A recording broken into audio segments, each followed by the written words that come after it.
welcome to Converging Dialogues. This is Xavier Bonilla. On this episode, I am very honored, very privileged to have had a wonderful conversation with the marvelous Josephine Quinn. Josephine is currently a professor of ancient history at Oxford University and is a fellow and tutor of ancient history at Worcester College in Oxford. In January of 2025, she will be professor of ancient history at Cambridge, which is just excellent. She has a bachelor's in classics from Oxford. She's got a master's and PhD in ancient history and Mediterranean archaeology from University of California in Berkeley. Her main interest areas are in Mediterranean history and archaeology, with a particular interest in ancient North Africa. She is the author of 2 books. Her first book is In Search of the Phoenicians, and her latest book, which has just arrived in the United States, is called How the World Made the West, a 4,000-Year History, and it is spectacular. I absolutely inhaled this book, and I think it is unlike many history books. If folks read a lot of history, you'll start to hear and see sort of similar themes, which is true of pretty much any, genre or discipline. This is a very novel, fresh take on many of the things that we think about in terms of history. And she has an incredible voice, a good writing voice, and really, really brilliant on a lot of these areas. And the book is what we talk about. So we start by talking about her kind of pushback on this idea of the quote-unquote West, and why that's not an accurate or helpful framing. We talk about civilizational thinking, what she means by that, and why that's not helpful always to see things in terms of this civilization or that civilization. We talk about the importance of sailing, so many thousands of years ago, and how that brought people together with different relationships. We talk about different people groups in one region and how there's many, many just people that are interacting with each other in different ways. We talk about the importance of ancient or isolated languages, such as Sumerian or Ugaritic. We talk about the Iberian regions absorbing elements of the Levant in the second millennium. We talk about the invention of Greece, Rome, and Byzantium. We talk about the Crusades, the idea of Europe, and how we can move away from civilizational thinking, and of course, many other topics. She is such a delight to talk to. We talked for almost 2 hours, and the time flew. I could have kept talking with her for another 2 hours easily. Of course, if you write a book on 4,000 years of history, you're not going to get everything in a just under a 2-hour conversation. So definitely pick up her book. It's very, very wonderful. And this conversation was a lot of fun. We cover a lot of the main themes, but there's a lot of things we didn't cover. And again, the book is spectacular. As always, you can find this conversation and all other conversations at convergingdialogues.substack.com. That's the best place. Of course, you can listen on Apple, Spotify, but it's the best place. You can subscribe to the mailing list, and you can get it directly in your inbox. You can also like and comment and engage with these topics, which is very, very welcomed. And you can also find me on YouTube, where you can like, subscribe, and share with your friends, and all of the wonderful things. And now I bring you the wonderful Josephine Quinn. I am here with Josephine Quinn. Josephine, thanks so much for coming on the podcast. It's a big honor and privilege, and I'm very excited to speak with you. It's a real honor to be here. Thank you for inviting me. Of course. You have an absolute masterpiece that you've just put out. It's out there everywhere now, at least in the United States. The book is called How the World Made the West, a 4,000-Year History. And it is remarkable. It is a fantastic book, one of the best I've read this year, seriously. So it's superb. It really is superb. Before we won't talk about all 4,000 years, but we'll talk about some of the big themes from the book. Why don't you tell listeners who you are professionally, academically, all the relevant things, and what you're currently up to? Oh, well, so I am a professor of ancient history at Oxford University. And I'm actually leaving Oxford at the end of the year after 20 very happy years there to go to the chair in ancient history at Cambridge University. So Nice. not really a very long change, not a very big change. But I'm really looking forward to doing new things there. So most of my life at the moment is trying to work out how to move house. I'm sure. What is that? Is that an hour, 2 hour train ride for between the Uh, two? Something like well, that, the right? problem is that you can't go direct, not since the Oh, 1960s. So you yes. have to go via Yeah. London. So it's Oh, about an hour to London, half an hour yeah. across, an hour out the other Yeah. side. It's fine, Yeah. it's easy, but yeah, it's going to be exciting, new city and so on, and so that's what I've got to look forward to Well, this and autumn. the chair position as well is I mean First that's ever big time. That's woman. very nice. That's very nice. It's very, very nice. Congrats. I'm really looking forward to it. It's a Yeah, wonderful department and really great new colleagues and fantastic that's great. students. And so yeah, I'm excited. No, that's good. As you should be. As you should be. Okay, so the book. I gotta ask, right? I mean, who sets out to do the ambitious thing and writing about 4,000 years of history? Now, of course, it's you're not going okay, and then in in 1560 BCE and then 1550 BC. It's not necessarily that way, but you take these big kind of moments, some that people will be familiar with, others people will be less familiar with. But yeah, how did you have this vision, I guess, to say, well, why 4,000 years? But yeah, so much history. I mean, that has to feel kind of a kind of mountainous task. How did you decide that? um, well, I mean, one way to explain it is that it wasn't supposed to be 4,000 years originally. I originally was thinking I'd do maybe 3,000 years. Um, Only 3,000. Only three Yeah, thousand. but I wasn't I had to really kind of think quite hard about when I thought that sailing really started in the Mediterranean, which is a very important Mm, starting point in this book, hmm because sailing is really what brings people together, mm,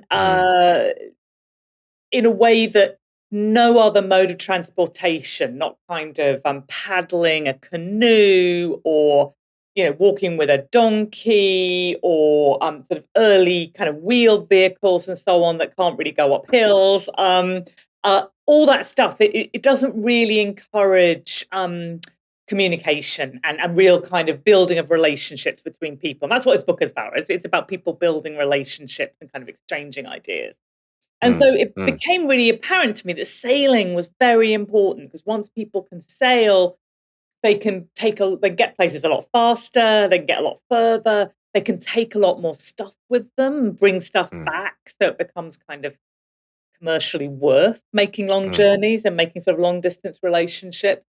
But the problem was that it took a bit of thinking to kind of really mm, decide when sailing became a sort of um possible thing to do in the Mediterranean and when it became a kind of regular thing to do. And mm. so the kind of beginning date of the book got further and further and further back. And yeah, it sort of over the sort of 5 years I wrote it grew an extra 1,000 years. Well, the connection pieces there are certainly certainly evident. So it's really wonderful how you connected there. So I guess the big thing, I guess one of the big themes of the book, and something that I can imagine some people will really embrace, but there's going to be some older folks or some people that will be a little more cantankerous and say, well, why is she doing this? Is this notion of the so-called the West, when people talk about Western civilization and the Western values and all of these things. And I mean, I've used it too. I've tried to minimize it over the past few years. I've heard people make this claim about the West is a sort of messy idea and concept. So you kind of just tackle it head on, which is great. So we talk about the West, the United States, Canada, Western Europe, in terms of, United Kingdom, and all the modern nation states. Why is this not accurate? Why is this not helpful? And how do we, if we're not using West and East kind of, sort of, so to speak, what's a better kind of framing? So, yeah, tell us the problematic things with detailing things as the West, and what's maybe an alternative way of viewing these things. Well, I suppose the problem with the West is that it isn't a place, right? It's a direction. And Mm, directions are always going to depend on where you start from. So on the globe, everywhere is west of somewhere, and everywhere is also east of somewhere else. And so to describe somewhere as the West, I mean, to me, it's just kind of to reveal the limits of our own horizons. And then to talk about sort of East versus West as well, which is another kind of thing you hear a lot. It's basically yeah. nonsensical. I mean, we're all already both East and West. Just Mm, depends where you're looking from. mm, And so this is actually one of the areas where I think the ancient Greeks and Romans have quite a lot to teach us, because they don't tend to talk about East and West as places or in opposition to each other. They talk about them as a kind of axis, as the path of the sun from rising to setting. So for them, kind of East and West, to the extent they think in terms of East and West, that's something that sort of pulls the whole known world together. But and when they're making maps and so on in antiquity, they actually differentiate them. There's a particular Greek tradition of differentiating their maps by climate zones, sort of north to south, mm, 5, 7, sometimes more. And of course, this makes a lot of sense because, in terms of farming food, which is what a lot of people are doing throughout most of human history, it's a pretty important thing. I mean, it really matters, whether you live in Denmark or Tunisia, mm, for how you're going to do mhm, that, what you're about to grow, and so on.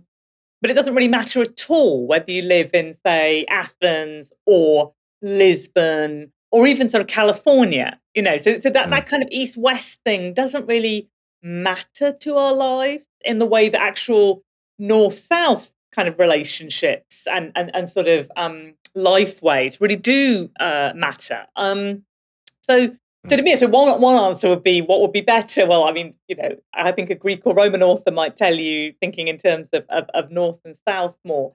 But I think, in the end, I suppose, like, in this book, I really wanted to suggest that we stop thinking about places as definitive, people Mm, defined by places. And we think instead about the way people are relating to each other, the journeys they're making, the meetings they're having, and so on. And so thinking, trying to think about movement more than position, I think could be a really useful counter to these mm, sort of rather kind of strange, yeah, nonsensical ideas like the West and the East and so on. mm. It reminds me of this conversation I had with Anthony Satin, who wrote this marvelous book called Nomads.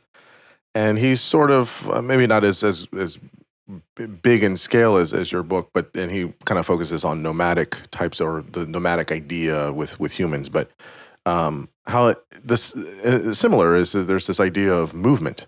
The humans are moving Right. into different places, and if you see things as static places, Mm. or people as static in a place, what's going to happen is that you're going to misalign where people groups are in one particular place, and that can change and move and shift, and of course it does, and it has at many different parts throughout history, which you obviously detail in the book. So that's it's very nice to see how this is an important thing about relationships and movement. Right, You and I think that we're really coming out into a sort of era scientifically now, where studies of ancient kind of genetic material are becoming much cheaper, much easier, much more widespread. We have far more data on kind of how much people actually moved in antiquity, in the sort of late antiquity, early Middle Ages, even, than we did, even 10 years ago, even 5 years ago, in fact. I mean, it's just Mhm. extraordinary how much more information we have now. And I think we've really got to rethink the way that we think about and write history these days to take that into account. And I think, rather than the sort of staying with these ideas, focusing on when people are staying still, if you like, actually accept that what we're now learning about the world is just how incredibly mobile our ancestors were, and really focus on trying to think, how did that work? Are we looking at kind of mass migrations? Are these sort of predatory conquest kind of movements? How much are people Mhm. going backwards and forwards and so on? And these are things that between kind of genetic studies, studies of people's teeth enamel, even, which of course Mhm. changes over their own lifetimes and so on. These are sort of questions that are beginning to be answered in a really exciting way. And I try and put a bit of that into my book. But I'd already, I guess, I finished this book a year ago, and already I could write kind of a whole other book just about what's been found in the last year on this. Yeah, I can imagine for sure. Many times people, this is sort of I'll let you kind of give you a little runway here, but you introduce this idea in the book, this civilizational thinking, that we think in terms of civilizations of sorts, and that's not quite accurate in viewing many aspects of world history. And I find that people, if they take, world history or history of civilization, whatever these kind of courses are, and maybe high school or maybe undergraduate course, there's kind of a standard kind of way of doing history. And I mean, I'm not a historian. I don't teach history. That's not my world. But one of the things that I've understood from people that teach it well is that, listen, you cannot, in a 15-week program, or in high school or whatever, you cannot teach everything about history. You can't teach everything. You could do a history of, pick your place or region or country, whatever. You can't get it all, right? And even for a country as young as the United States, you can't get it all in 1 or 2 semesters.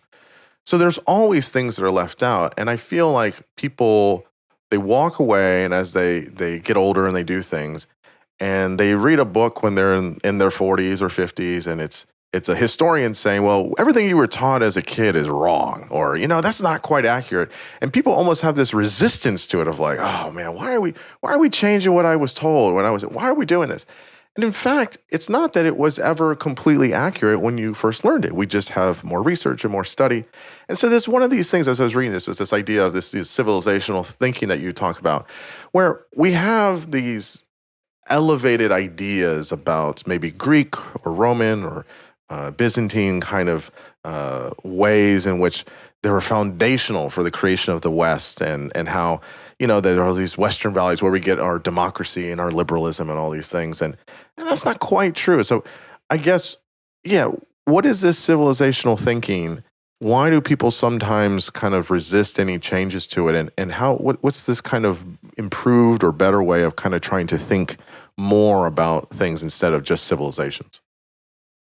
Okay, so I really, really want to talk about that, but I also kind of want to pick up on what you were saying about history teaching, because that's Yeah, yeah, so sure. interesting. So just kind of allow me a little digression on that topic, because I think Please. that's another place where I think maybe as educators we haven't always caught up with the way the Mm, world works now. I mean, if I'm teaching history to my own students, there's honestly, and I'm going to say something that may be a little controversial here, but there's not a lot of point in me teaching facts to them, like what actually happened in history.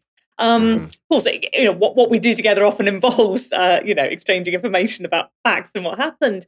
But if I'm trying to teach them facts, I'm never going to do that as well as Wikipedia can, to be honest. Right. And they're never going to need to remember that kind of dates and sort of places, aspects of history in a way that was really useful maybe 50, 20 years ago. When I was learning, I mean, I learned that stuff because as far as I knew, that was, I wasn't going to be able to get to a library always to check something. All right. But now people don't have to do that, and students don't have to do that. And I actually think that means that opens up a whole world of possibility for how what we actually think we're doing when we're teaching history and talking about history. Are we just trying to convey information, sort of add to people's sort of data banks?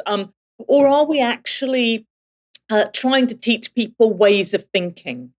about the past, and ways of thinking about what they're told, ways of thinking about evidence. And I really, what I want to do as a historian, what I want to do as a history teacher is leave my students or explore with my students ways of testing the reliability of evidence, where the actual answer doesn't really matter nearly as much as sort of making sure that what I'm being told, what I'm finding out is reliable. um you know Working out how I know what I know, how I know what I think I know. And that for me is actually what, as history teachers, we can really be doing. And then the content, could be almost anything. So then you don't have to worry about not being able to get through everything in a course, or indeed in a book about 4,000 years of history, because you just need to kind of like think about interesting examples for the bigger ideas and the bigger kind of methods and ways of thinking, that you want to sort of test. And I really, that's why, I mean, what I really want my students to acquire through 3 or 4 years of studying with me at Oxford is a sense of skepticism, a Mhm, really deep skepticism mhm, about mhm, what they're being told, about what sort of is common knowledge or whatever, mm, widely known facts. Are they really facts? And so on. So that's just, I think that's somewhere where we have a really exciting opportunity at the moment as teachers, to to do something different, mm, with our students. But anyways, take one of these examples. So it's to come back to civilizational thinking, mhm, which you very kindly asked me about, because this is a really important part, of it was an important part of the kind of journey of writing this book for me. So I started off, as as a specialist in the Greek and Roman world above all, kind of frustrated by the way that in a lot of popular culture, but also, I mean, even among my own students, there was this kind of persistent idea that the Greeks and Romans were at the roots of Western civilization. And I kind of felt that sort of, undersold the story a lot, kind of undersold the Greeks and Romans in a lot of ways, made yeah, them less sure, yeah, interesting than they really are. But as I was kind of beginning to write the book and beginning to kind of really think through what I wanted to say in it, what I wanted to explore in it, I kind of came to realize that the problem isn't actually the West or Western civilization, but it's just the idea of civilizations at all. Because civilizations, I think now they seem like a really natural way to talk about the world and to talk about history. So the only interesting questions become, how do some civilizations do better than others? Or why do civilizations clash? Popular one. But the thing mhm, is that these civilizations are themselves a modern invention, not just the specific ones that we talk about now, but the idea of civilizations at all is a modern invention. It's a confection by 19th century European scholars to reinforce the superiority of their own nations, and in some ways kind of to justify their empires as well. And I suppose that the kind of story that I tell at the beginning of the book is how this happens in two stages. So, first of all, in the 18th century, people start to talk about civilization itself for the first time. First time you get the noun is in the 1850s in France. And this is kind of in the context of Enlightenment ideas about constant human progress, sort of the sort of human institution, moving from being sort of hunters to herders to farmers to traders and so on. And so on that model, this new idea of civilization becomes the sort of ultimate goal of human flourishing. And at that mm, point, this is something that's in principle available to anyone. Anyone can become civilized, any community, society can become civilized sort of with enough effort and education. And that's the bit where this helps to justify European imperialism, for some people at least, as a way of helping others onto that path, towards civilization. Not always the most obviously helpful ways, but. But then it was only in the 19th century, gets sort of second part of this two-part story, where people start to talk about civilizations in the plural. So Mm, talking about distinct cultures associated with particular places where each of these civilizations has its own story, its own character, crucially, its own natural limitation. So these civilizations can be ranked by the European intellectuals who are talking about them. And it kind of seems like some people now just can't really be helped. And so this whole idea ushers in this more brutal, violent phase of the European imperial project. And so all this stuff is coming together. This is also in a period when ideas about race are being formulated, and the idea that yeah. humans can be divided sort of biologically into races in the same way they're being divided culturally into civilizations. And that kind of ranking that came along with that has certainly become less fashionable, at least explicitly, in the sort of late 20th century, 21st century. But I think the fundamental problem with this civilizational thinking is still there, which is that it makes cultures grow like individual trees with their Mm, own roots and branches that are distinct from those of their neighbors.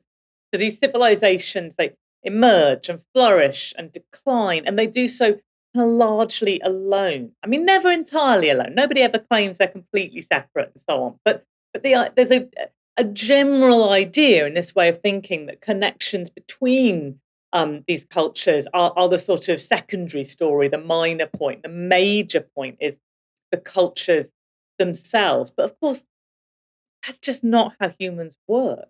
And mm, real change, uh, as I see it, only comes out of new relationships between different people who are exchanging unfamiliar ideas. If everyone mm, just stays put, nothing actually changes. Um, mm, and I think that also then comes back to this question of why the Greeks and Romans sort of become foundational. Again, in the 19th century, they become kind of foundational to the idea of Europe, to the idea of the West, another 19th century concept. And that's really coming out of this civilizational thinking, where if civilizations are on a fundamental level pretty much separate from each other, you sort of naturally expect them to develop from within, not from without. And so people needed to find kind of indigenous candidates for the mm, sort of roots of this new Western civilization. And Greece and Rome are attractive candidates for that. mm, Alongside yeah. other Germany, medieval Christendom, and Mhm. so on. It's by no means just Greece and Rome, but they're the ones who I think in the end have kind of been to probably along with Christianity has been the kind of most persistent idea, most sort of popular persistent idea.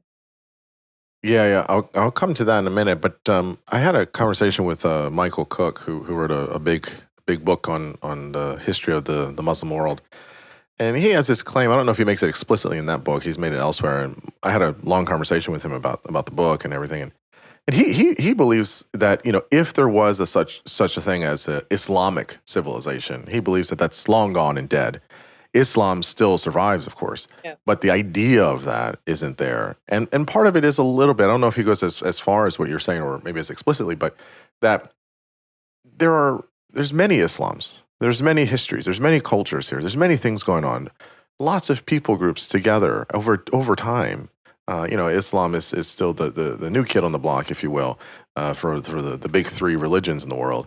And so, nowadays when we see it, we don't have something like that. And his claim is interesting. I think some people bristle at it at first, kind of when they hear it, and then when they kind of listen to it, it's like, oh yeah, okay, that kind of sort of makes sense.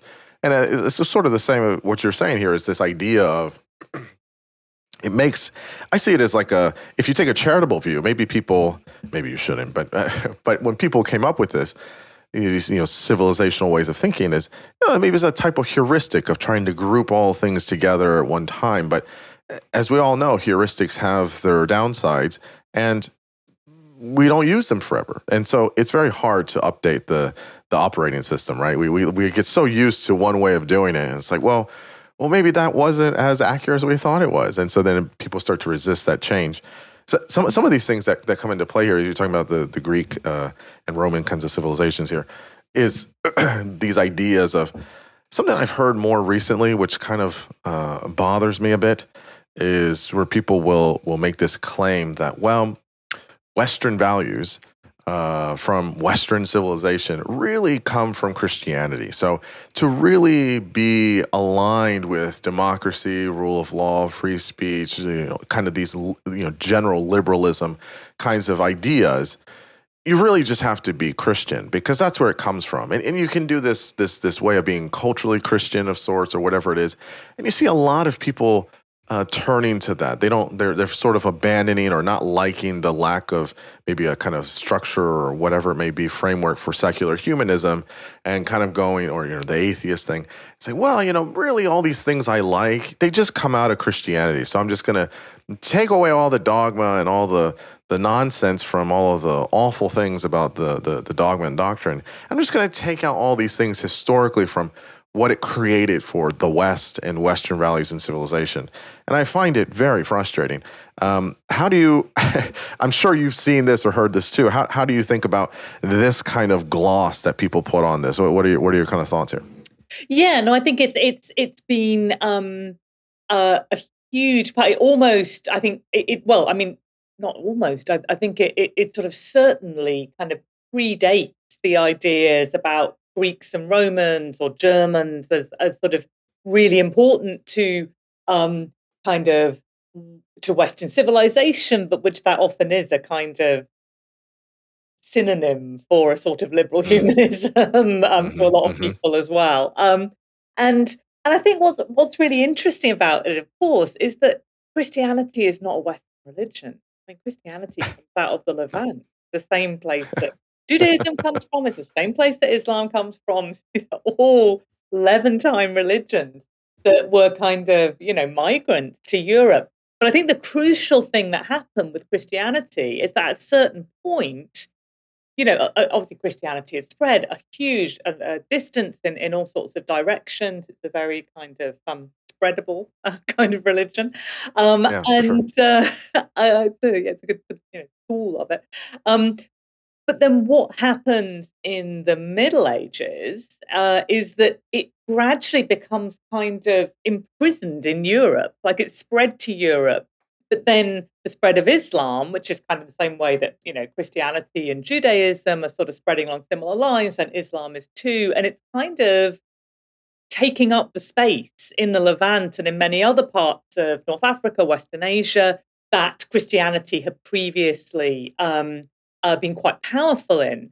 So suddenly, from being a non-European religion that has sort of, got some European converts and so on, becomes increasingly popular in Europe, it suddenly has become a solely European religion. I mean, it's never entirely true worldwide, but from the perspective of Europeans, that's suddenly, how it looks. And so I think it became very easy for people to start equating, and people really do kind of use Europe and Christendom, often kind of fairly, I mean, Christendom is the more popular term in the Middle Ages, but they use that often in kind of very parallel, sometimes almost synonymous kinds of ways. And so for me, that's really kind of the earliest signs, it's kind of warning signs maybe, of what actually later becomes a more explicitly what I call civilizational thinking, because you've got a kind of culture and a religion and a place sort of all being put into one with this kind of idea of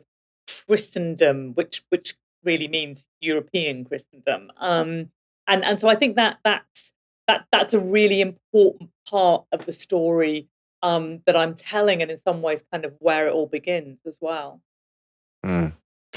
Yeah. So in the 4,000-year odyssey you take us on in the book, you start us with Byblos, right, which is just outside Mount Lebanon region, 4,000 years ago. And as you mentioned in the beginning, you emphasize, or this idea of sailing, that sailing is this way of transportation and of movement of humans is critical here.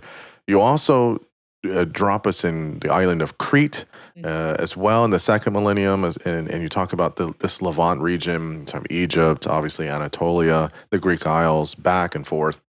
And I guess the question here generally is, you can talk about sailing and movement and relationships, but kind of an even more bigger question here is all of these spaces within the Fertile Crescent, the Levant, and then the Mediterranean is so rich with people groups, with different histories, different cultures, shared histories and cultures.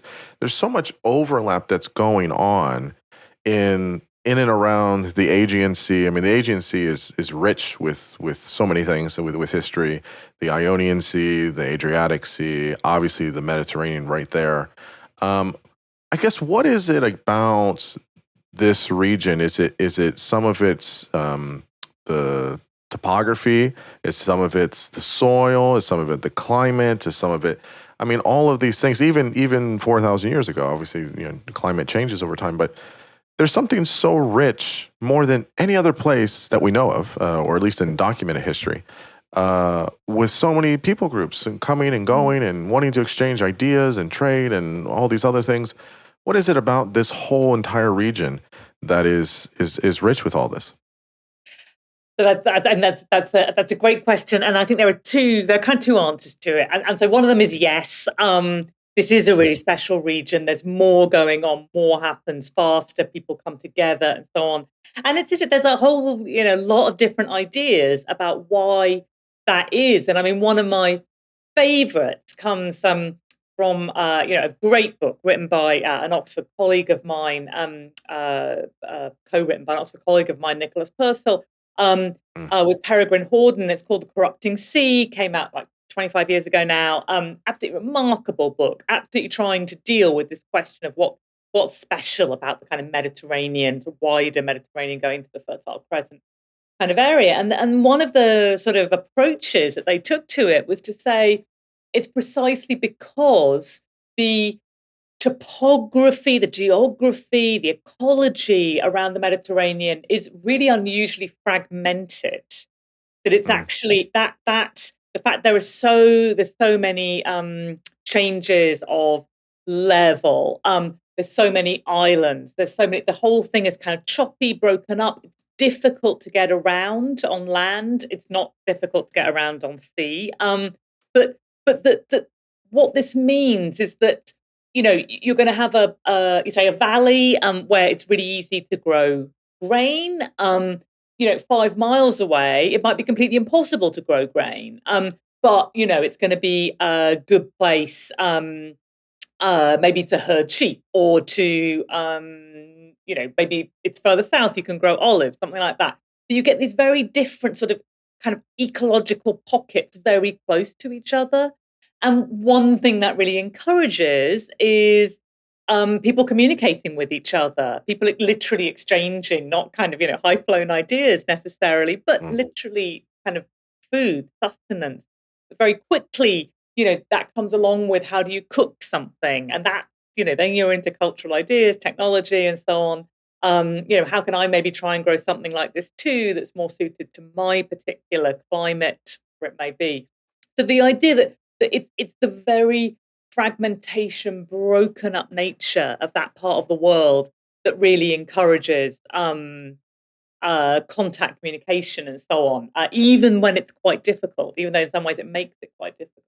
So I really like that approach to it. But I think the other way of answering your question is to say, actually, no, in the sense that to some extent, I think we find it easier to see activity, contact, communication, and so on in the Mediterranean region, in the Levant. And it's because one reason, it's a lot of reasons, but one of them is that because we have quite a lot of written information about it. And I think we're very used to getting information from books and writing and so on, maybe more so than archaeology. At least it gives us some context. Or so one of the kind of almost sort of games I played quite early on in the book is to see what's actually going on in Northern Europe at this same sort of time. All the stuff is happening in Crete and Byblos, those exciting journeys and so on going on in the Mediterranean, Western Asia. And actually, it turns out there are some incredibly long distance contacts and relationships happening. I mean, I haven't discovered this, of course, but it was new to me. And I suspect it's going to be new to quite a few people. Just how far amber from the Baltic is being carried, presumably by relays of traders, all the way from the coasts of what's now Denmark, Sweden, and so on, all the way down the European river systems. It's found in graves in Greece. It's found in Egypt. It's found in Syria. In fact, it's so popular that people fake it. And people in the Mediterranean fake Baltic amber. And they also kind of fake lapis lazuli in a similar kind of way. So there's this very long distance journeys going on north to the Baltic. They're almost certainly, in my opinion, also getting tin from Britain at this point to make bronze. But they're certainly getting tin in the other direction from Afghanistan, which is another place that we know almost nothing about, other than that it's the source of this incredibly important ingredient in the major metal, bronze, so important that the 19th century people again kind of named an age after it. Or, it's that kind of 18th, 19th century movement to classify things that we were talking about.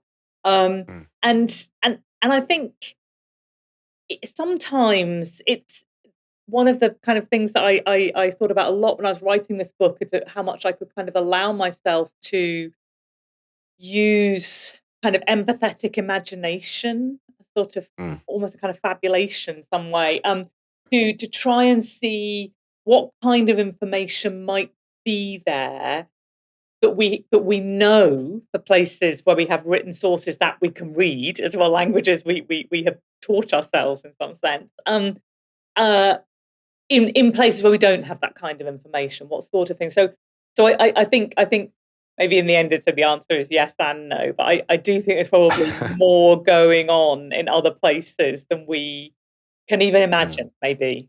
I think it's interesting to I'm taking it back a little bit here, but one of my favorite kind of precursors, if you will, to humans is Homo erectus. And I think they're fascinating because, as far as we know, they're the first, type of, a precursor to humans of the Homo species that got up and walked back and forth from Africa into other places. And just the idea, there's the bipedalism thing, of course, and bigger brains and all that stuff, but it's the idea of that's so human in some ways, or the Homo genus, is to explore and to be inquisitive and to be curious. Now, you can take that too far. I'm not going where as others have with that whole thing. But what I am saying, though, is that it is interesting that when you're saying all these things, how people across big pieces of land in a time where people didn't even ride horses yet at this point necessarily, right? Not in the way that we understand it. No horses, no camels yet. Yeah. Yeah, they're able to push to try and with materials or with connections, and that's a very interesting thing, right? That does feel distinct, I would say, and so that's curious. That's curious as to what's going on there. One of the other interesting pieces is, if you read enough history and you talk to enough people, you really just don't see the world kind of in the same way, and that's certainly been true for me over the past couple of years. I don't see people in terms of. I almost never really ask people anymore, even today. What country are you from or whatever. For the most part, in certain parts of the world, because people have so many different ethnic groups, and there's so much history there, and there's so much crossing there. And you give this example in the book. You talk about the Mycenaeans and the Minoans, and you talk about one of the important issues with civilizational thinking is culture, right? And so, what were these real life connections between these cultures, right? It's not a monolithic group. People could say, well, the Aegean region has, you could talk about Aegean peoples, but I think the plural there is important, right? Because it is not a people. right? You see different people groups, different ethnic groups. You obviously see this all the time in the Caucasus regions. I mean, my goodness, you can have one side of the mountain with 11 different ethnic groups, right? And they speak a The different language, different languages, history, different totally. culture, just the whole thing, right? Yeah. And so you see this as well, where it's like, oh yeah, well, you can just think back in time and here are these, two groups of people, but they're not a monolithic group. And obviously there's like this big applicability for today, right? Where it's like, whoa, well, now we're even really more mixed. And how could we possibly think of people in a monolithic way? But how can we see these multiple different ethnic groups with long histories, even if they are in and around the same region? You can talk about these two groups or others, but just thematically, how that's another way of understanding the big true diversity, even in history past, within a very small region of all these different people groups. Yes, I mean, I think I'll happily talk about the Minoans and Mycenaeans because actually they're a kind of a great example of a situation where civilizations, Minoan civilization, Mycenaean civilization, have actually been just completely made up by scholars. Like often when we think about ancient civilizations, we're talking about, the Greeks or the Phoenicians or something like that. And there's of course something about even putting the in front of Right. these Yeah. names. But at least somebody in antiquity thought they were a group, even if it wasn't themselves. But the Minoans and Mycenaeans are just complete modern inventions. And what's really special about them, that I think is just actually really kind of one of the funniest things about this whole topic, is that they're actually originally names for the same thing. So the Minoans, which is like a name given to Crete by the archaeologists who are excavating Crete, kind of in the early 20th century, you're finding all these incredible, very early sites. Um, they kind of label what they consider to be a civilization, because civilization is very fashionable in the early 20th century. They label the civilization Minoan. In fact, actually, that label goes back to the 19th century Germans, because very popular in the early 20th century. And it's named after this legendary king of Crete, Minos. That's why they become Minoan. No ancient people call them Minoans. We have no reason to believe they call themselves Minoans. But the thing is that there are all these other archaeological sites on the Greek mainland that have been discovered in recent years. And to these archaeologists on Crete, as far as they're concerned, they're bigger, earlier, to them more interesting sites are the kind of primary thing. And so these sites in Greece, like Mycenae and places like that, Tiryns and so on, they're just a kind of late stage, sort of in decline version of it. So they basically call all of the Aegean kind of world, Aegean culture in the Bronze Age, they would basically label it Minoan. Meanwhile, of course, the archaeologists on the mainland who are working in places like Mycenae and Tiryns and so on, they're like, no, we call this civilization Mycenaean after its kind of most famous city, this great site, great archaeological site. And these things going on Crete, they're just a kind of primitive, early kind of version, sort of pre-version, proto Mycenaean, whatever. So actually, not only are these civilizations made up, but they literally mean the same thing for a long time. And it's only, actually kind of in the mid 20th century that people start to really differentiate between a Minoan civilization associated with Crete and this Mycenaean civilization associated kind of primarily with the Greek mainland. So, and this is kind of encouraged partly by the kind of discovery that the people on the Greek mainland are actually already writing things down in what turns out to be, once the Linear B tablets are finally read, the 1950s, turns out to be a very early form of Greek. Whereas Mm, clearly the language that is found on tablets in Crete is whatever it is, and we still can't read it. It's definitely not mm, Greek. And mm, it's probably, may well not be even Indo-European and so on, and it's a very mm, different language. But then, what we now know, 50 years later, again, 75 years later, is that actually the first writing down of Greek, this Linear B writing, actually happens on Crete. So in mm, fact, all the writing is coming from Crete. So in fact, they're mm, really um, I mean, what stories are behind that is another whole question, because Greek is Yeah. definitely not, or almost certainly definitely not, one of the kind of original languages of the island of Crete. But there's something more complicated and interesting going on. So that in itself is one of those connections, I suppose, that you're asking about. Um, how you also can see connections in terms of straightforward trade between cities on the coast of mainland Greece, cities on the coast of Crete, and so on. But I would say, I mean, there's two ways that I would really kind of like us to sort of switch up our thinking about the cultures associated with place. And one of them is that I think it's really tempting to label a landmass with a culture name Mm, and kind of mm, ignore the sea. Whereas mm, actually, because in antiquity, in the Middle Ages, really until very recently, and in some ways maybe it's still true, it's actually easier to travel on the sea than on the land. So from an ancient perspective, the kind of the sea is the important bit. That's the sort of what you're working across. So in a way, if we're thinking about the southern coast of Greece, the northern coast of Crete, actually mm, from an ancient perspective, they're the edge of one island, one kind of maritime island that people are moving across and communicating and so on. Whereas those people in southern on the south coast of mainland Greece may have very little communication with people sort of 20 miles inland. They might have much more communication with people on other kind of coasts 200 miles away. So I think that's one thing that I think we need to kind of almost sort of reverse our mental map so that the kind of mm, seas come out in higher relief and the lands kind of sink a bit.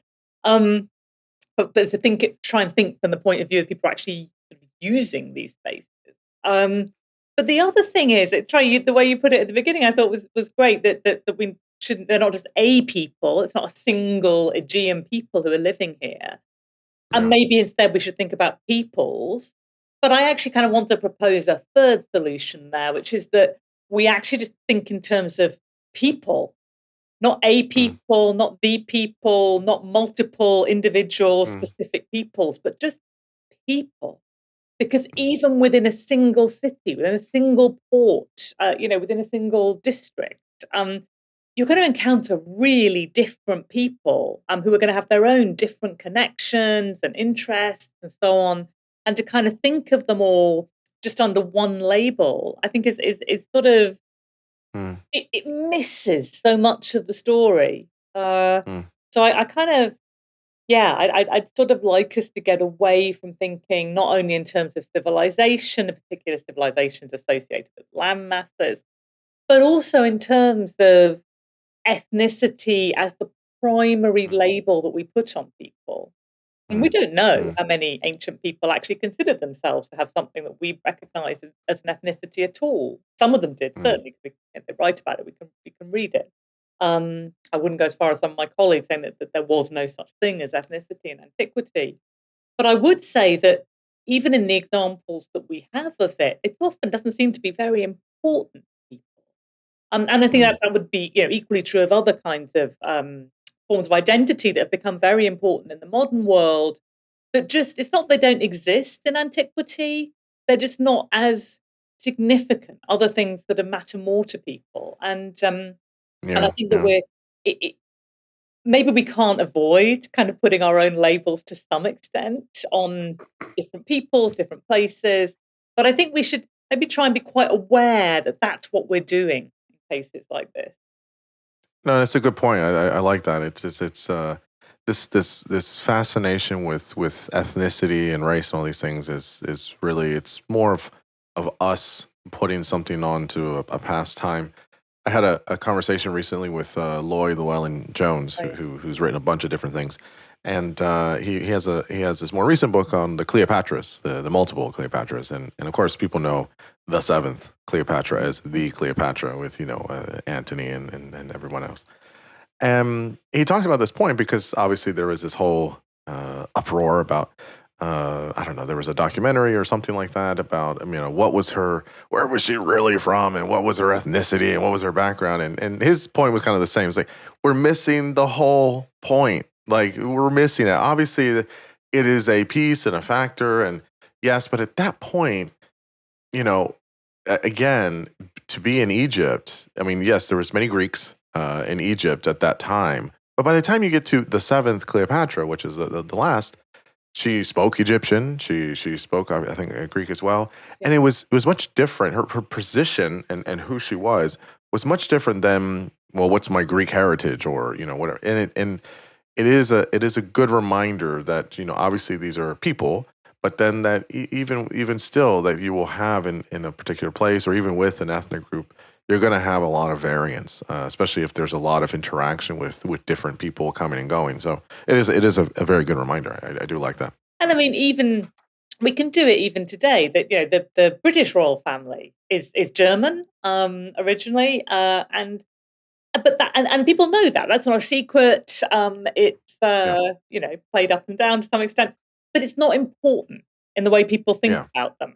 yeah. Generally, it's Hmm. just a kind of like it's not a fact among many other facts about them. Mm. But what's important in the sort of popular imagination of them is their role within British society. And actually, now I come to think of it, it's actually quite similar, perhaps, to Cleopatra. Yeah, Yeah. yeah. It's interesting, right? It's very interesting how things are they start to mirror each other. I'm going to ask you real quick. You mentioned it, not a lot, but a bit in the book. Ancient languages are interesting. So you have the Indo-European language. If you go all the way back, you have the cuneiform text and all that stuff where these things are. So you have things like Sumerian and Akkadian and Hittite and Ugaritic, which these are what you call dead languages, meaning they're, as far as I know, not spoken anymore. There's wonderful scholars and people that do study them and know how to read them and kind of translate and stuff. But you talk about the Ugaritic district and in between these four kingdoms and stuff, but maybe you could generally talk about, again, people get really invested into this as well, or these different camps of things. But language is also very interesting and can be very powerful in a lot of ways. And if you have people traversing same types of land, and over time, thousands of years, you start to see the tree splinter, and you see, where do all of these things come from? But you mentioned this example for a reason. What is it particular there, and how do we understand this idea of you're spreading a lot of things with people, relationships, and how you communicate, how you talk, eventually also gets in the mix there. Talk about that feature as well. Yeah, so no, language, absolutely fascinating. And I suppose one of the reasons it's particularly important to my project is that those kind of 18th, 19th century civilizational thinking ideas. I mean, we've talked about how race was part of it as well. But language and nation, the idea that the particular nations have kind of natural languages, their own natural languages. So it was very powerful in that era. And antiquity really shows how wrong that is. I mean, there's a lot of other stuff in the modern world that can also show how wrong that is.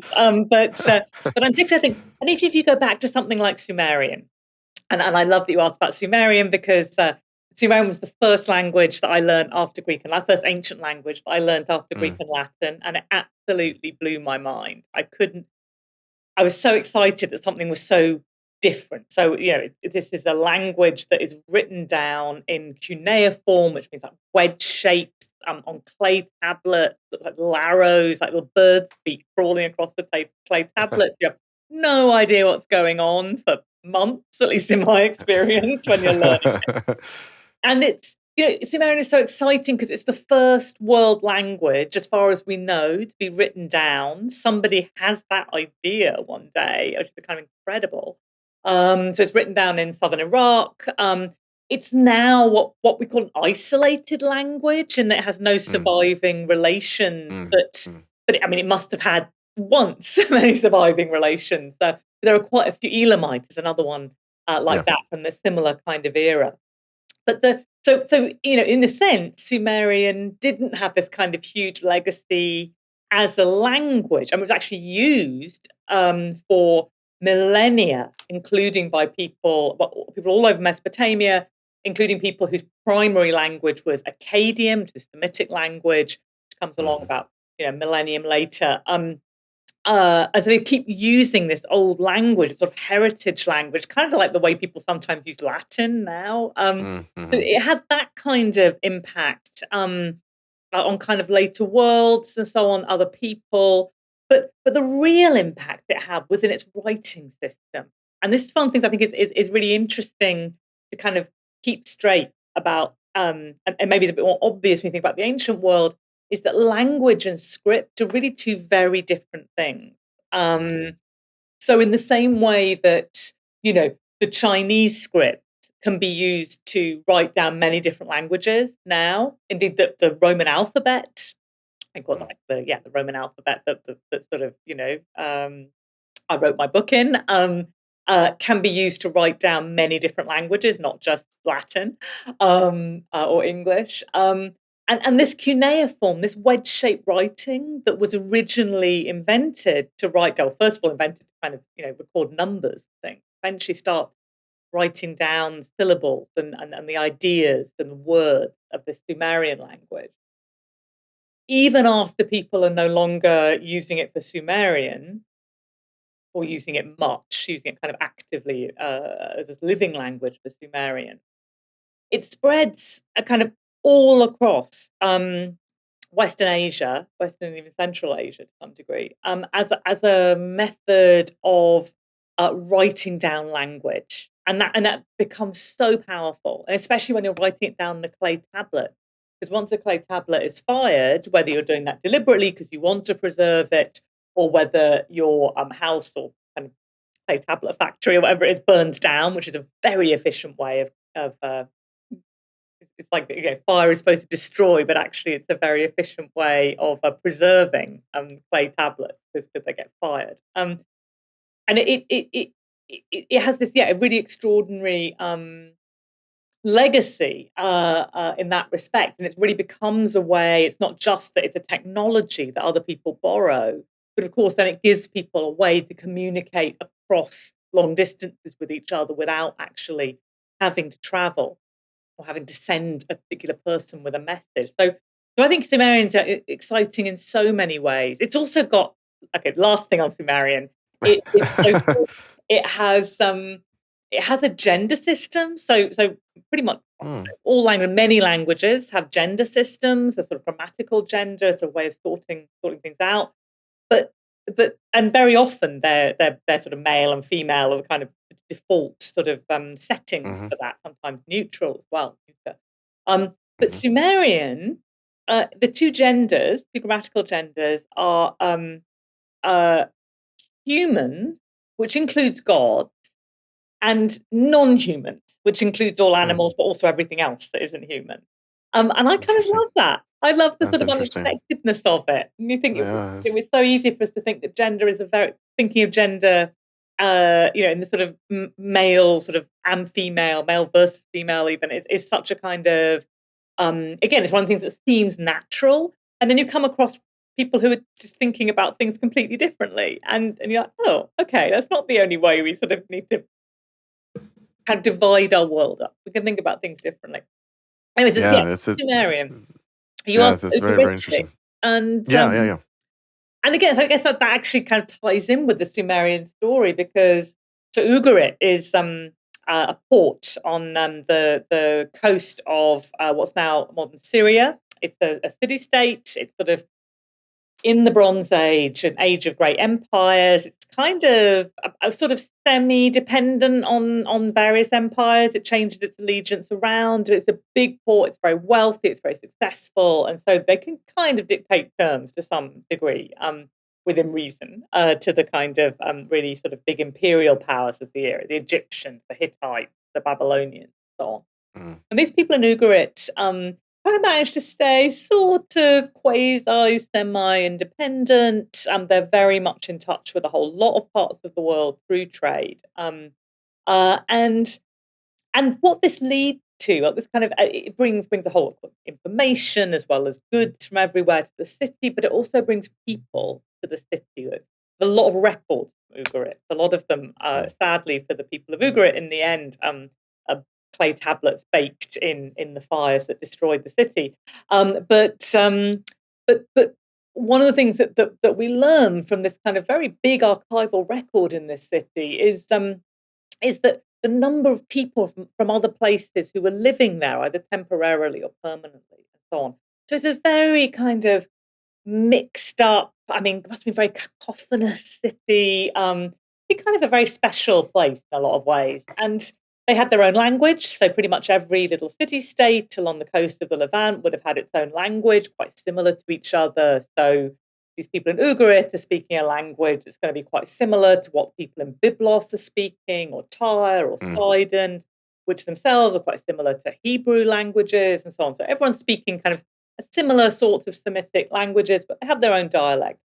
And these people in Ugarit, one of the things that they do that I think shows their kind of independence of kind of spirit that can come with being a really connected city, and therefore to some degree free of these sort of rather more conservative, larger imperial powers, is that they actually use their own local language for official city business. And that may sound kind of weird, like of course they do, but actually that's quite unusual in antiquity. Like most people would have been using Akkadian, or maybe in some circumstances they might have been using Hittite languages or Egyptian or something like that, for kind of, you know, diplomatic stuff, international stuff, but also, you know, for these are kind of big scribal languages that people are using for administration. Mm. But no, the people in Ugarit, we can actually see them using their own language, and they don't just use Mm. it for kind of admin.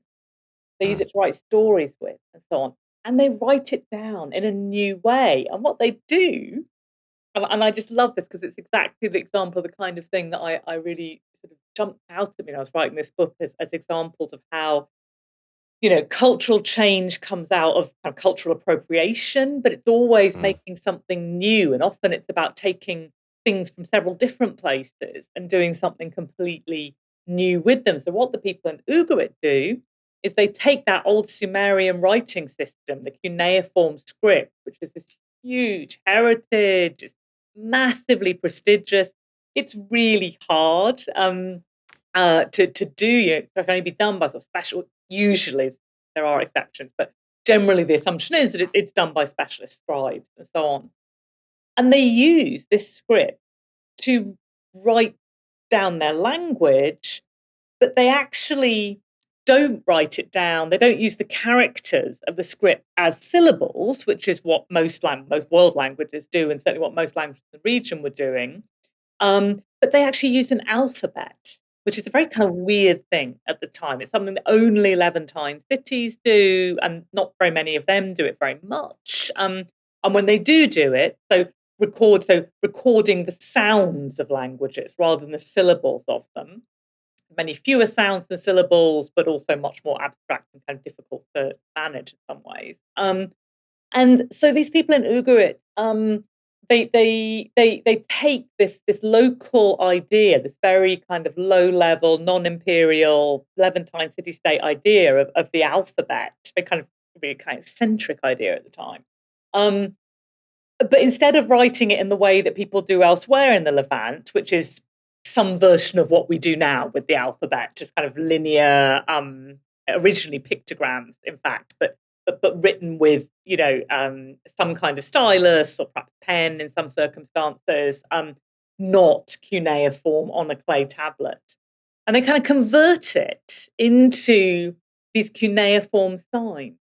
So they're taking a local technology and a kind of Mm. really high prestige regional sort of writing script and putting them together to do something completely new. I mean, nobody does this at the time.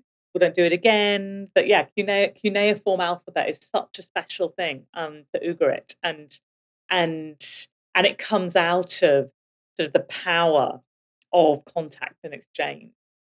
Yeah, this is really, really cool. It's really nice connection there. I can recall when a long time ago in another lifetime, I was in a seminary, Oh wow. and yeah, many of my I took a few semesters of Greek, Koine Greek, and one semester of Hebrew, and that was it for me. I couldn't do it. It was very difficult. But many of my professors knew Akkadian, the Old Syriac, a precursor to Aramaic, and I think a few had at least studied some Sumerian.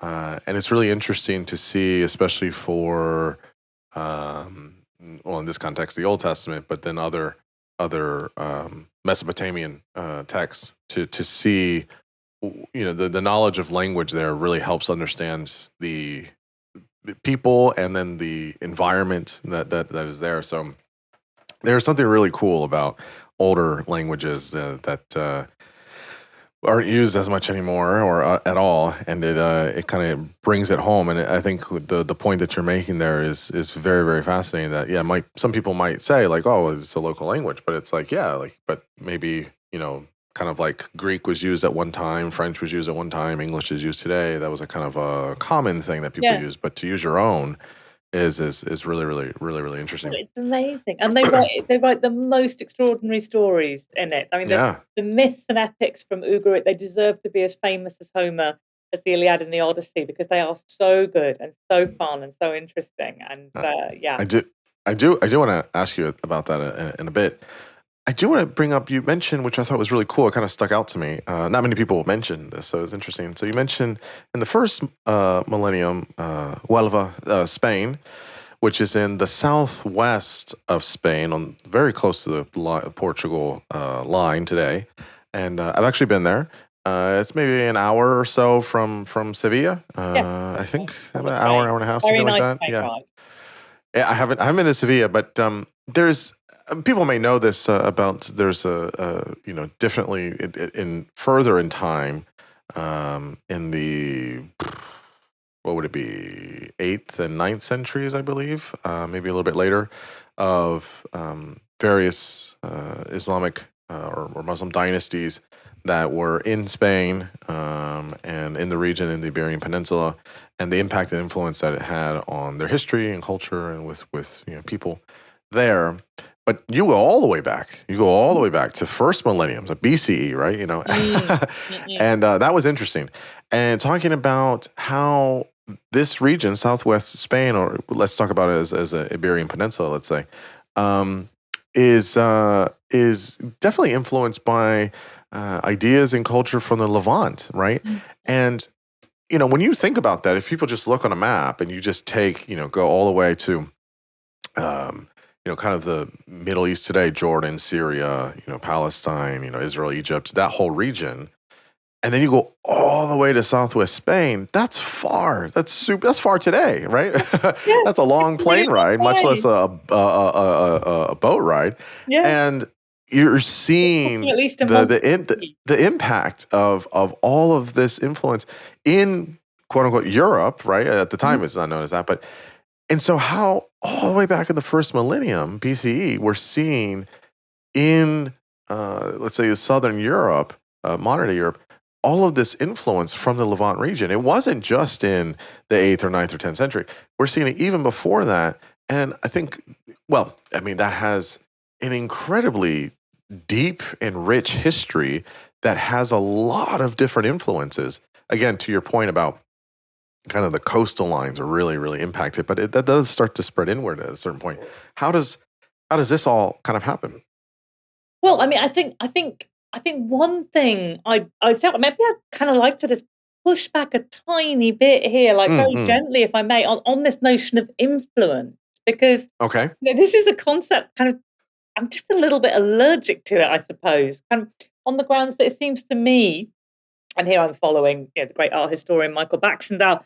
It seems to me that kind of gets things the wrong way round because it gives the credit for cultural transfer, cultural transmission to the people who did something first, sort of before the I see. Yeah. transmission happened. Yeah.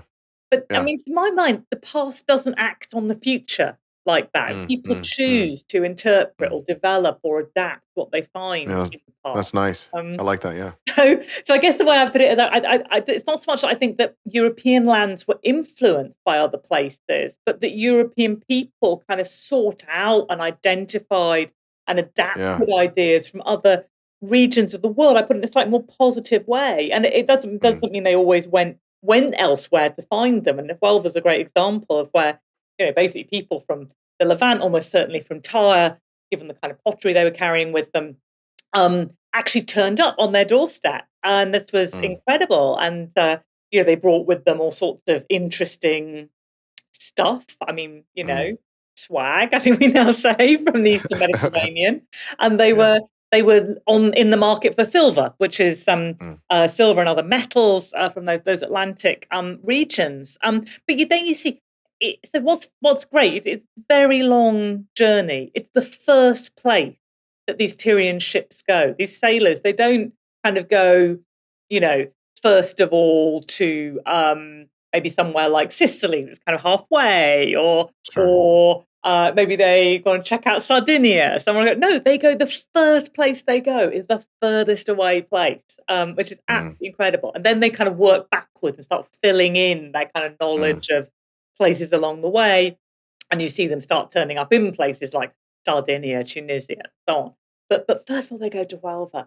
And just thinking what that must be like, what it must have been like for those sailors to kind of go out into the Atlantic for the first time, which is not actually an easy thing to do. They must have kind of made some contact right on the Mediterranean coast of Iberia or maybe North Africa first, Mm. just to Mm. kind of like make sure they knew how to safely get through the strait. And and then they would have had to sail up the coast of Huelva, maybe like a day or two, and they're kind of checking places out on the way, and it's all totally new. And they know they're there. They've got a mission. They know what they're there for. They're not kind of naive. It's not necessarily wide-eyed. But then they get there, and they've got to make these relationships with people. And you know what? As far as we can tell, the way they do it is they bring a whole lot of wine with them. Mm. And that's really the key to these early Mm. relationships. It's That something. will do it. That will do Yeah, it. I mean, wine, grapes do grow. I mean, kind of wine type grapes do grow sort of wild kind of wine grapes, vines, do grow in lots of Southern Europe, including Spain. And I guess people can, and sometimes they do appear to make a sort of hooch or whatever out of it. But Hmm. this is one thing where it's just, that it's not a part of the world. This is a kind of, traditionally famous kind of beer drinking part of the world.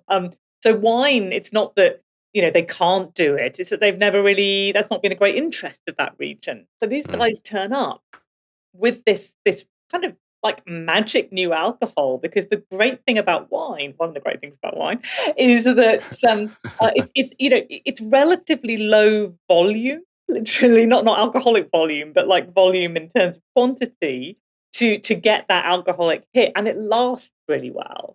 Wine Mm. lasts, you put it down for years, right? So you put it in your Mhm. boat, and it's going to be. You can't really take a keg of beer around with you. That's going to be really heavy after a while, and it's going to go Yeah. fast. But you can take some barrels of wine, and that's going to get you a lot of friends. You're going to go a long way. Um, so I think first of all, just bringing the wine, and then also kind of sharing information, sharing literally vines with the people of Huelva. We suddenly see at the point when this Tyrian pottery starts arriving. On the one hand, there's Mm. all this kind of new silver technologies start being used. So people were extracting silver in the region, they were processing it to some degree. But the people from the Levant have some new techniques and so on. They put them together sometimes, and they kind of really develop this industry. But at the same time, little vineyards start to appear in Huelva, and clearly somebody's got. I mean, Mm. winemaking is hard, right? You can't just kind of guess. Yeah, yeah, for sure. And so somebody's got to be doing that, to be teaching people how to do this, at least Yeah, for a season and probably for a few seasons, to kind of get yeah. rid of all the things that can go wrong. Mm. And that kind of, those sort of multivalent Mm. relationships that come with Mm. communication are something that I think you see in Huelva to quite extraordinary Mm.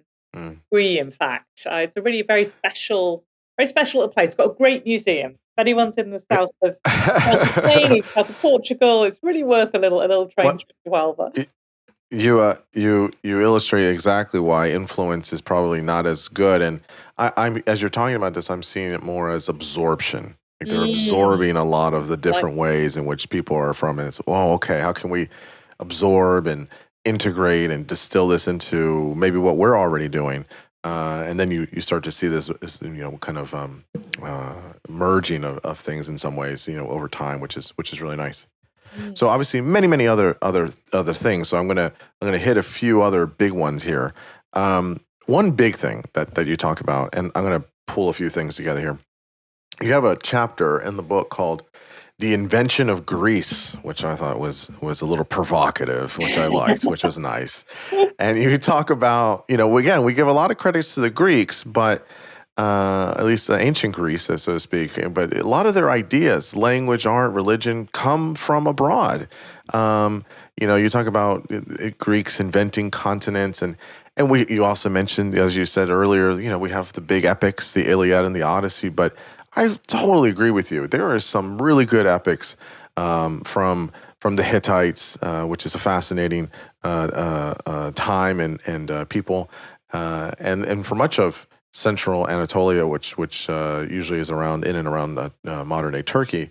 Anatolia is a deep and rich history, but we don't hear so much about that, right? Or we hear about the Greeks and all these things, and that's fine. But maybe tell us why we don't hear as much from these other places, and also where the Greeks are getting a lot of stuff. They're getting a lot of these ideas from abroad, and I feel like, I don't know, maybe it just takes away that kind of romanticized, idyllic notion people have of the Greeks, or I don't know. But yeah, tell us about this.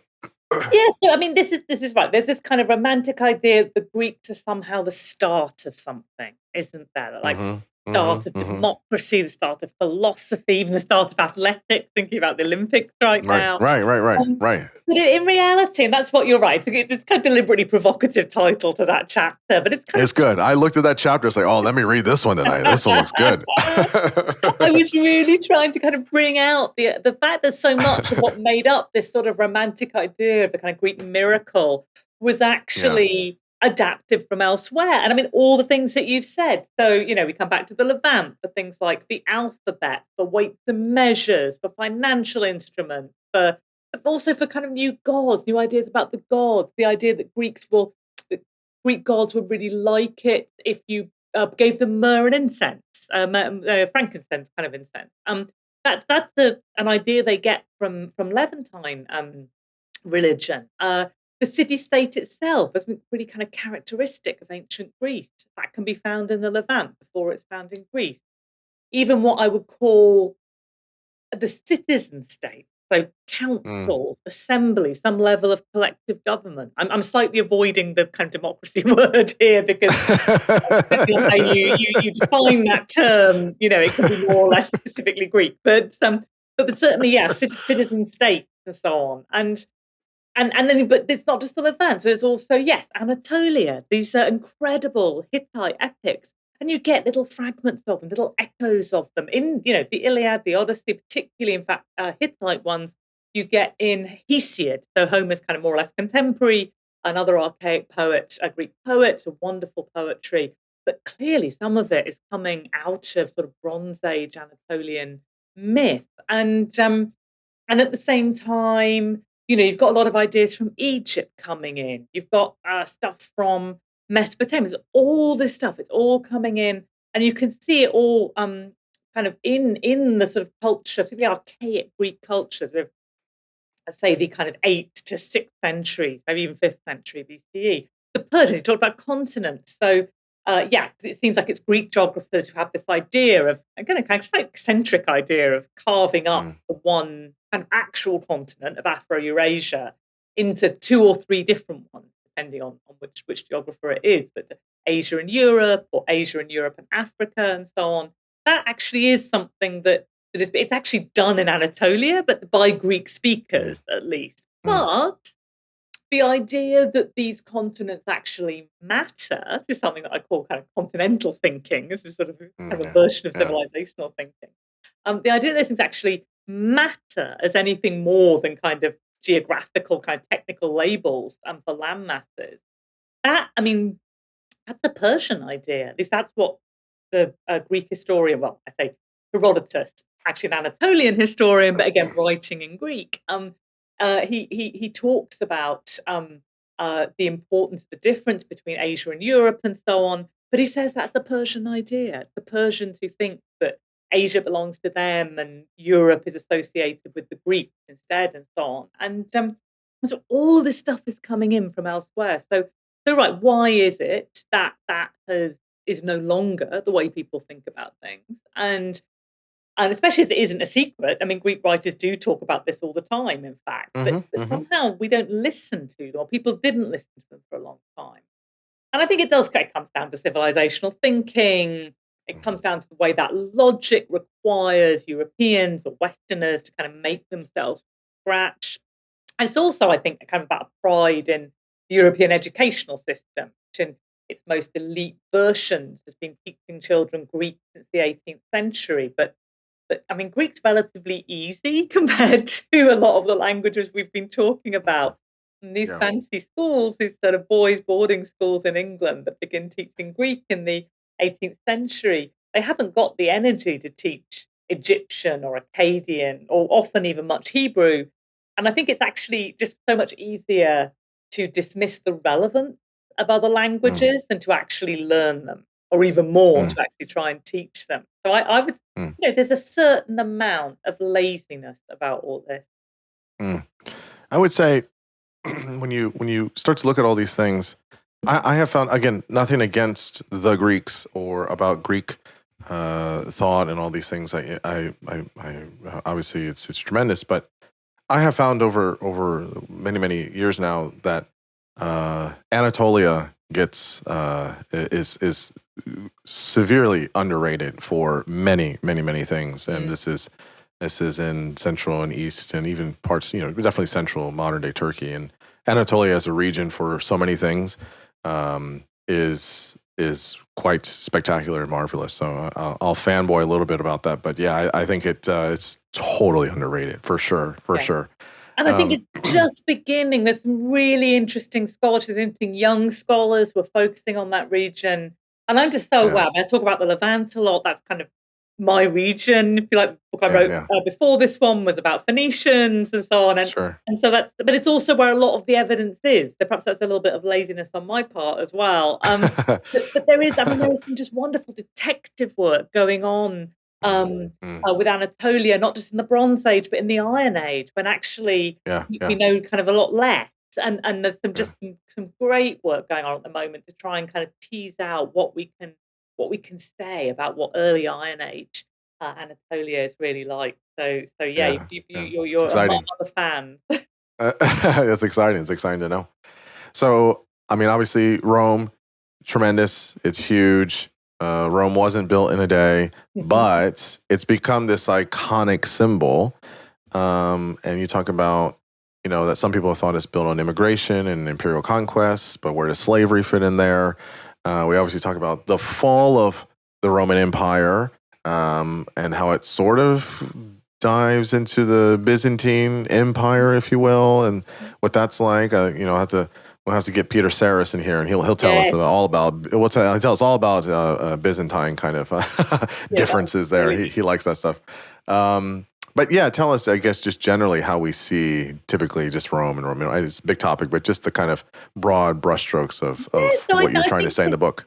it's really interesting. So Rome, right? I mean, the stories Romans tell about themselves. I keep coming back to how different the ancient way of thinking, even narrowly the Greco-Roman way of thinking about their own societies, about kind of human society, is so different from the way they're often talked about now. And so Rome, is a city where the whole kind of foundation legends of the city are all about immigration, asylum, refugees. There's a version of the foundation legend of Rome where it's founded by a Trojan prince, Aeneas.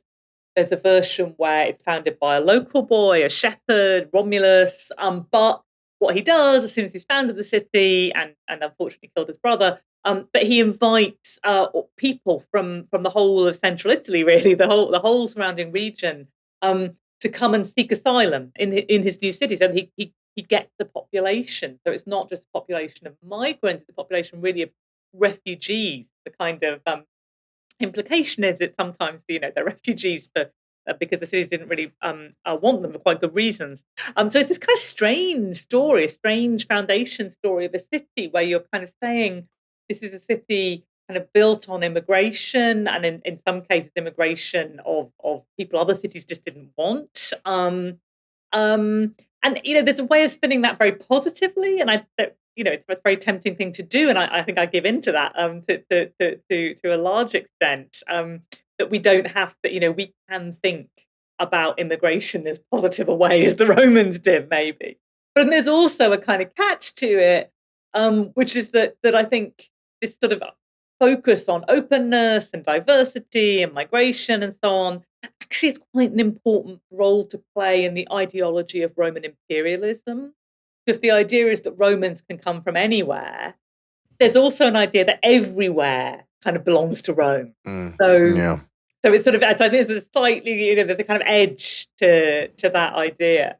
And then in terms again of the way that sort of we think about Rome, the Roman world, the Roman Empire, I think the Byzantine example is really interesting because the Mm. Byzantine Empire is a made-up entity. There was Mm. no Byzantine Empire.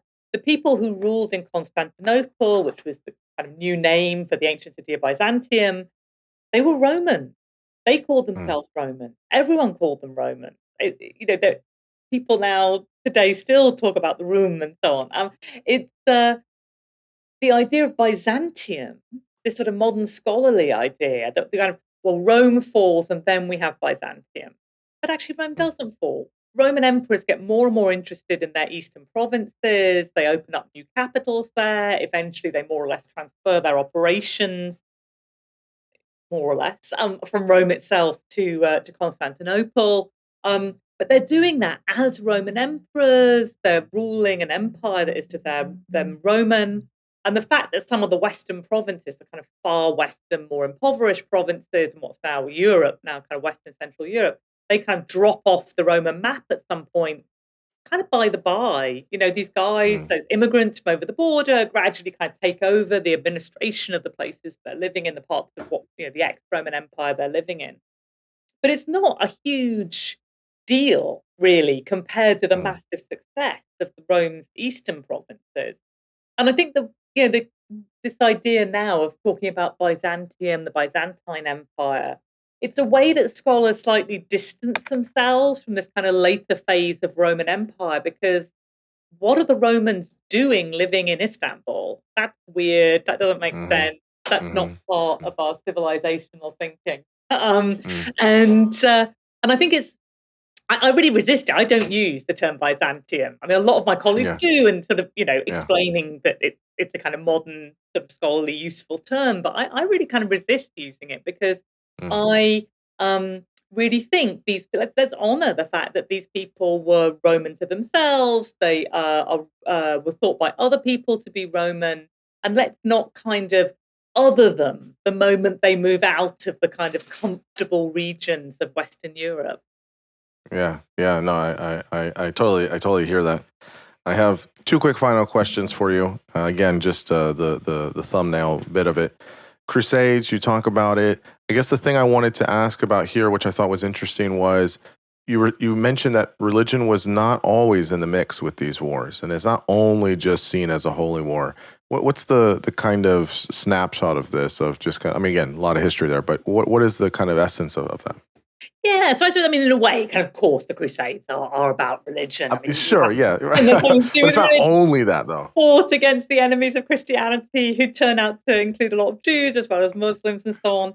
But of course, then what happens with the Crusades is that a lot of these soldiers, these Christian soldiers, kind of stay on, and they establish these little micro principalities in the Holy Land, for a decade, in some cases a century or two. And once they're there, they're having to live alongside Muslims or people of other religions, Mm, even mm, some of the kind of original Christians. They have to negotiate kind of a very separate identity in some ways, as well as a sort of pragmatic appropriation of local administrative traditions. So it becomes mm, much more about sort of power and wealth and individual glory to some extent of these guys and their sort of associates, and less about the actual religious side of it.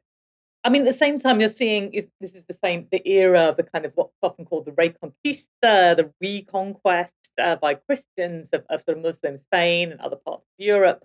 A reconquest is sort of a weird way of thinking about it because it's not like they were especially Christian beforehand.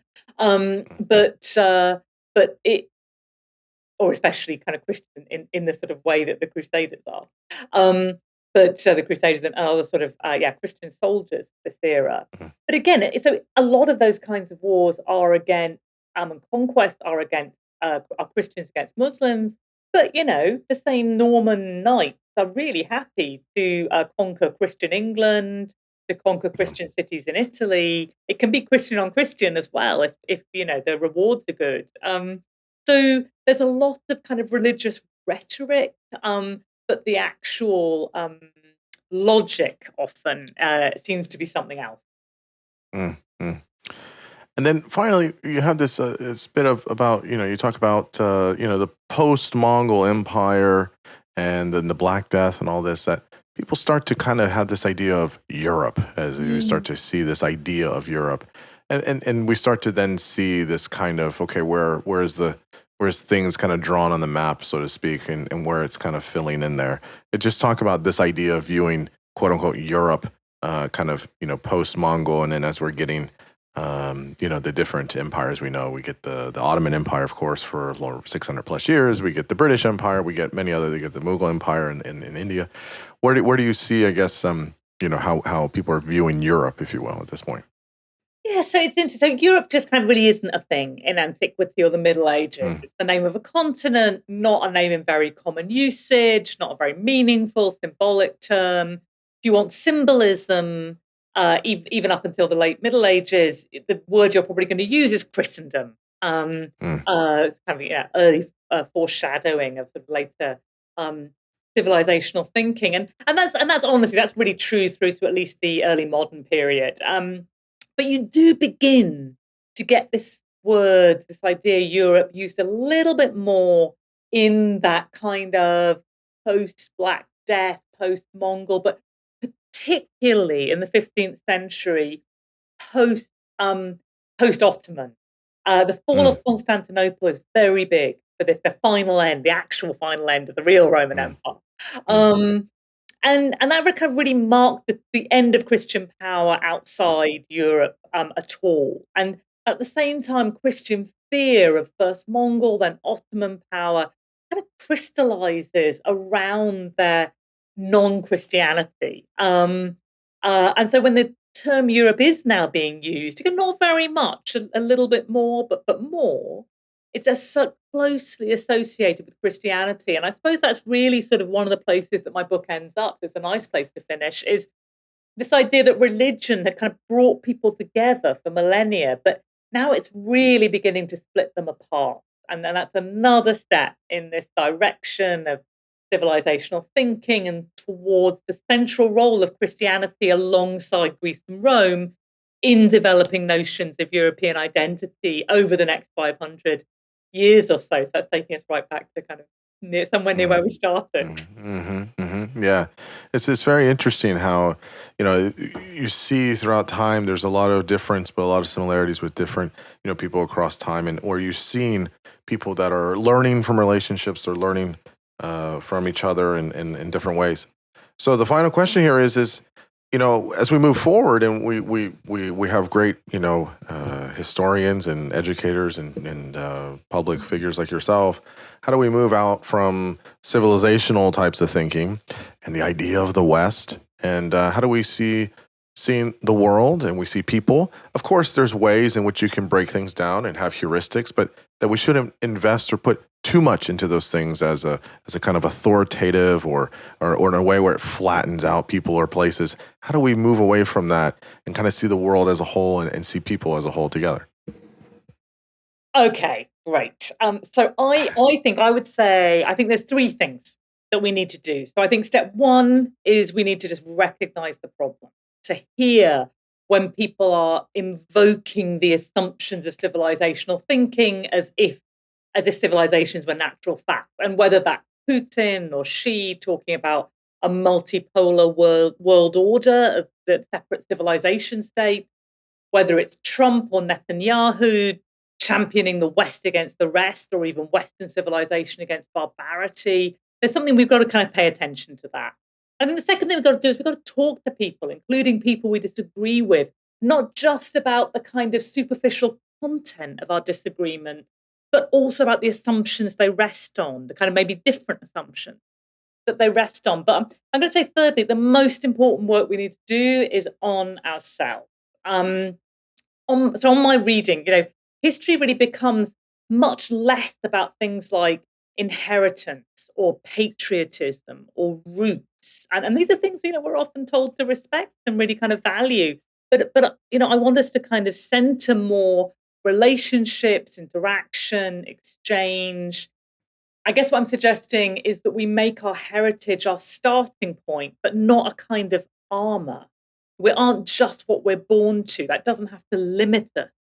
And so I think when you let those civilizations go, but let sort of notions of kind of the importance of personal heritage go as well, to stop kind of retreating into the past. History becomes much more complicated, more interesting, but I think our own human lives become a lot more interesting as well. Yeah, it's an important point, and I think it's something that we have to keep internally trying to figure out. Why are we resisting certain things? How can we be critical but open to new ideas? It's all very, very important. Josephine, this is an absolute wonderful time that I have had talking with you about a spectacular book that you've written. Thanks so much for writing it. Thanks so much for giving me your time, your energy, your brilliance here, talking all about it. Folks should go pick it up, and you are welcome here anytime. So big, big, big thanks. Thanks so much for having me on. Of course.